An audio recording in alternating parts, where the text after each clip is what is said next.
कि राम के थे राम के हैं, हम राम के रहेंगे। राम के थे राम के हैं, हम राम के रहेंगे। पहले कहते थे खुद से, दुनिया से कहेंगे। पहले कहते थे खुद से। नमस्कार, मैं आर.के. जायसवाल और आप देख रहे हैं जनमत की पुकार। मौजूद हूँ नई दिल्ली में आज सांसद मनोज तिवारी जी के निवास पर, जहाँ पर मनोज तिवारी जी ने आज प्रेस कॉन्फ्रेंस बुलाया है। इसलिए कॉन्फ्रेंस बुलाया है कि आज एक खुलासा करेंगे कि रामलीला में कौन सा किरदार करने वाले हैं। राम का किरदार करेंगे, लक्ष्मण का करेंगे, या सीता का करेंगे, या करेंगे परशुराम का, अंगद का करेंगे। ये सब आज खुलासा करेंगे। मनोज तिवारी जी कौन सा किरदार करेंगे। लव कुश रामलीला जो लाल किला के मंच पर रामलीला का आयोजन होता है, इसमें आज खुलासा करेंगे। चलिए अंदर उनसे बातचीत करते हैं। हमारे साथ मौजूद हैं सांसद मनोज तिवारी जी। तिवारी जी परशुराम का किरदार करने जा रहे हैं लाल किला मंच से। जी, मैं परशुराम का रोल लव कुश रामलीला कमेटी में कर रहा हूँ और एक रामलीला में अंगद बन रहा हूँ, एक में केवट का रोल करूँगा। कई जगह जगराते हैं हमारे नवरात्रि के, तो रामलीला को सभी को सपोर्ट करना चाहिए, हम भी कर रहे हैं। भोजपुरी में रामलीला की चर्चा कर रहे थे आप जी। नहीं, भोजपुरी में रामलीला भी हो रही है और हर भाषा में रामलीला हो रही है। होना चाहिए, भाषा कोई भी हो, राम की चर्चा बहुत ज़रूरी है। आज हमारे अर्जुन गुप्ता जी और सुभाष गोयल जी और हमारे कमेटी के सभी साथी हैं, इन लोगों ने जानकारी दी है। वो विशेष ये है कि 17 सितंबर से प्रधानमंत्री जी का जन्मदिन का भी उसी मंच के आसपास उत्सव मनेगा और बीच बीच में कई कलाकारों का गायन भी होगा। और 22 तारीख से रामलीला शुरू होगी, जिसमें बहुत देश के बड़े बड़े कलाकार भाग ले रहे हैं। मैं भी एक दिन परशुराम का रोल करने वाला हूं। और इसके साथ साथ ये लोग लगभग 275 दिव्यांगजन को ट्राई साइकिल और ये सुविधाएं देने वाले हैं। 1250 जी, माफ़ करिएगा, 1275, मैंने 275 कह दिया। तो इसके साथ साथ सभी रामलीलाएं अपनी पूरी तैयारी से रामलीला करें, ये मैंने अपनी तरफ से प्रार्थना किया है। हमारी एक विशेष प्रार्थना है रामलीला समितियों से, जो मैं प्रेस के मार्फत कहना चाहता हूँ कि अब लोग रामलीला में सिर्फ चरखी चढ़ने और चाट पकौड़े के लिए नहीं आते हैं।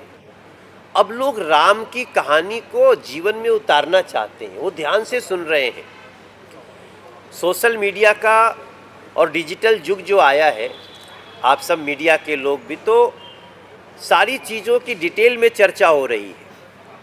उसके कारण मैं चाहता हूं कि जो रामलीलाओं के डायरेक्टर हैं वो अपने स्क्रिप्ट को एक बार अच्छे से चेक करें, क्योंकि कई जगह हमारे राम जी के चरित्र को जानबूझ के कोई ना कोई बदमाशी करके और विवादित करने की कोशिश की है। जैसे आज ही मैंने एक उदाहरण दिया, परशुराम जी का चरित्र। आज भी डायलॉग में यही बोला जा रहा है कि देखो इस लहू कुल्हाड़े को शोणित की नदी बहा दी है, और 21 बार इस धरती से, और छत्राणी करके डायलॉग है जो मैं बोल नहीं सकता। भाई ये गलत है, इसको सुधारो। भगवान परशुराम क्षत्रिय समाज के दुश्मन नहीं थे, वो सहस्त्रबाहु के और सहस्त्रबाहु के खानदान में जो राक्षस थे उनके दुश्मन थे। सहस्त्रबाहु का अत्याचार आप पढ़ेंगे तो आपको पता चलेगा कितना बड़ा अत्याचारी था। तो सहस्त्रबाहु को आप, जैसे भगवान राम ने रावण को मारा, तो ये मत कह दो कि सारे ब्राह्मणों को मार दिया।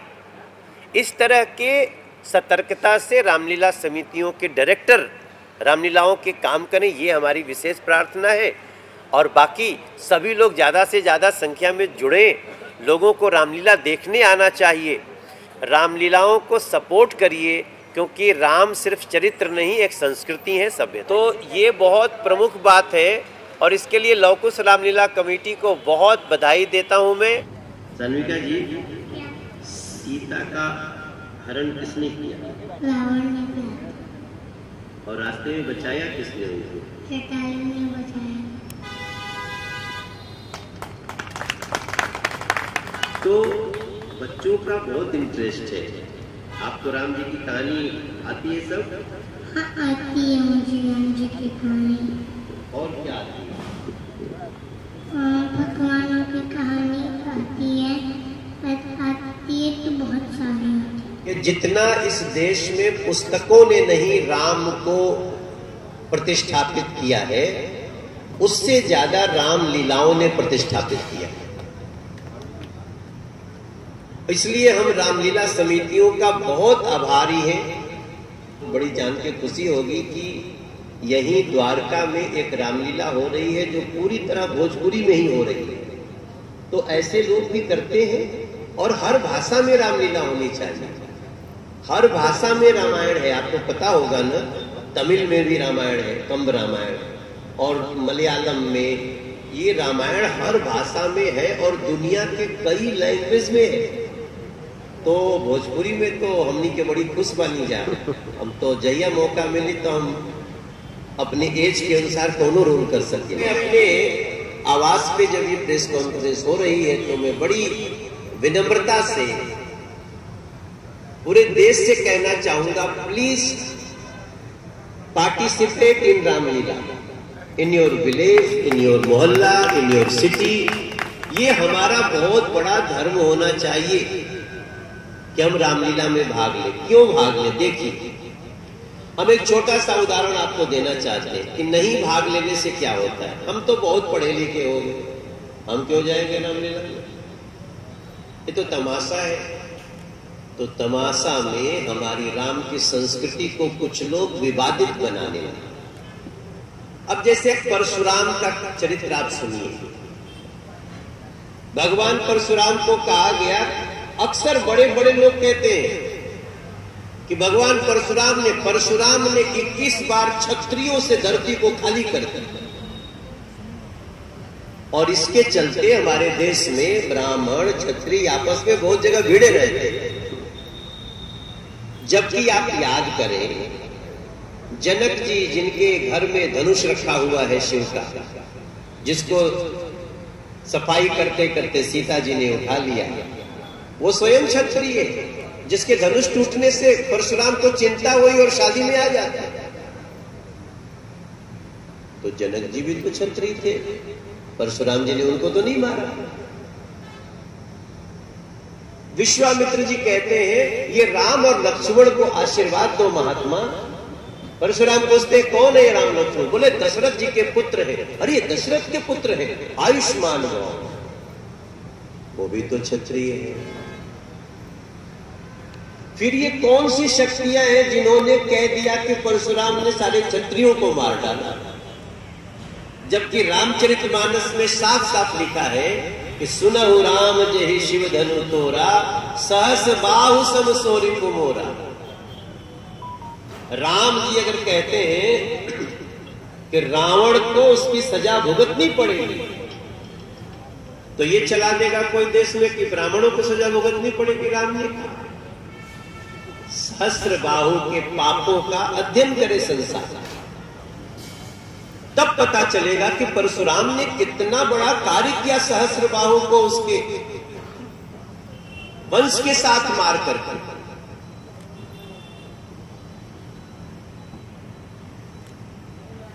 अब रामलीला से नहीं जुड़ेंगे तो ये सब बातें ठीक। रामलीला में इसको यही चला दिया गया है। हमको खुद परशुराम बने तो पहली बार डायलॉग दिया गया कि देखो मैं परशुराम हूं, क्षत्रियों को 21 बार दर्द करे, डायरेक्टर साहब इधर आओ, क्या गड़बड़ कर रहे हो।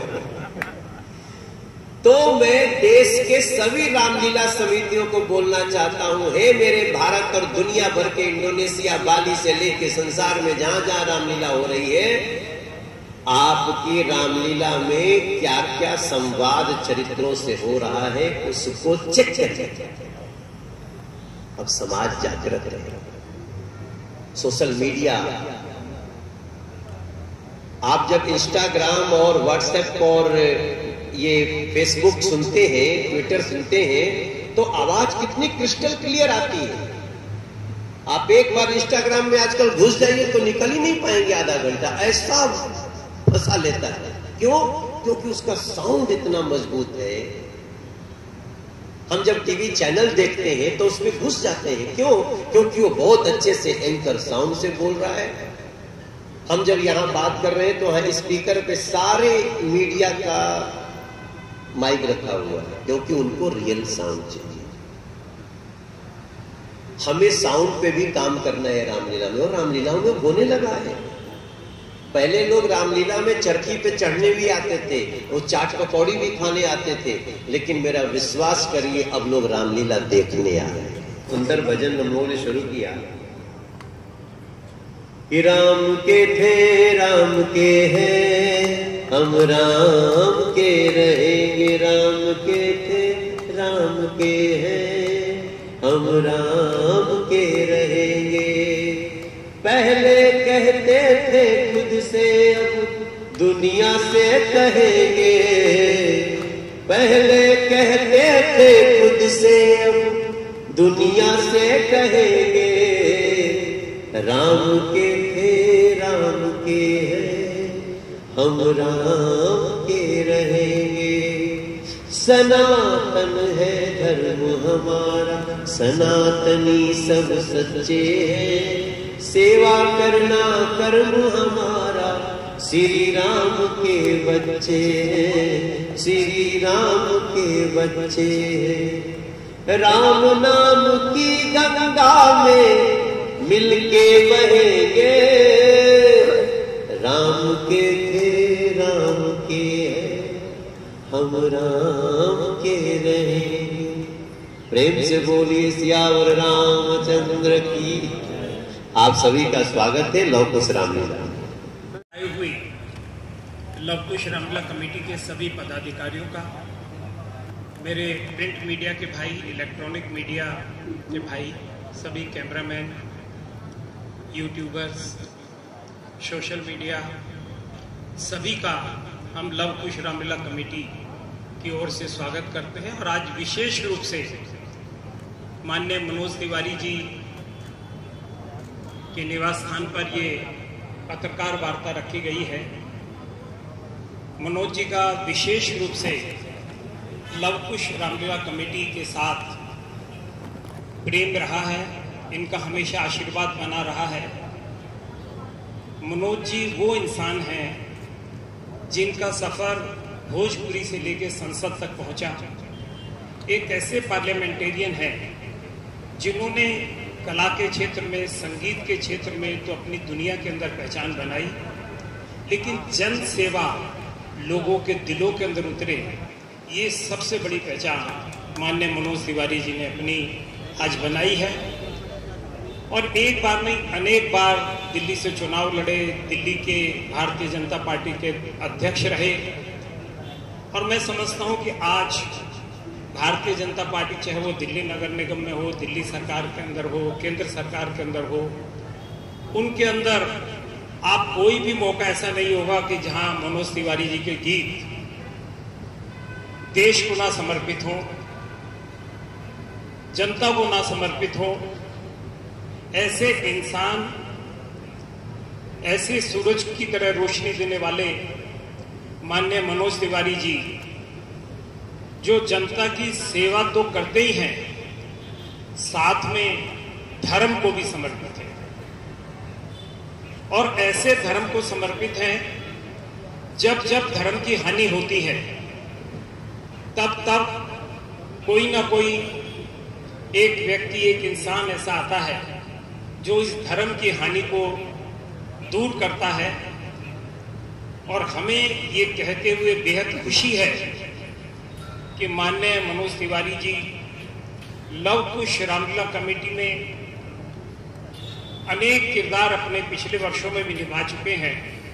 और लव कुश रामलीला कमेटी के पदाधिकारियों ने जब इनसे इस बार रिक्वेस्ट की तो इन्होंने सहर्ष उसे स्वीकार किया और उन्होंने कहा कि धर्म के कार्य के अंदर मैं हमेशा निरंतर लव कुश रामलीला कमेटी के साथ खड़ा हूं और इस बार इन्होंने हमारा अनुरोध स्वीकार किया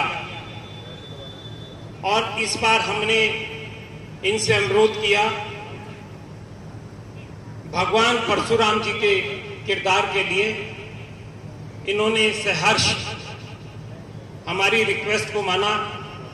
हम सब लव कुश रामलीला कमेटी के पदाधिकारी आपका इस बात के लिए भी धन्यवाद करते हैं। अगर आपने हमारा अभी तक चैनल सब्सक्राइब नहीं किया है तो कृपया चैनल सब्सक्राइब कर लें, लाइक करें, शेयर करें, कमेंट करें। तो मिलते हैं फिर किसी और खबरों के साथ।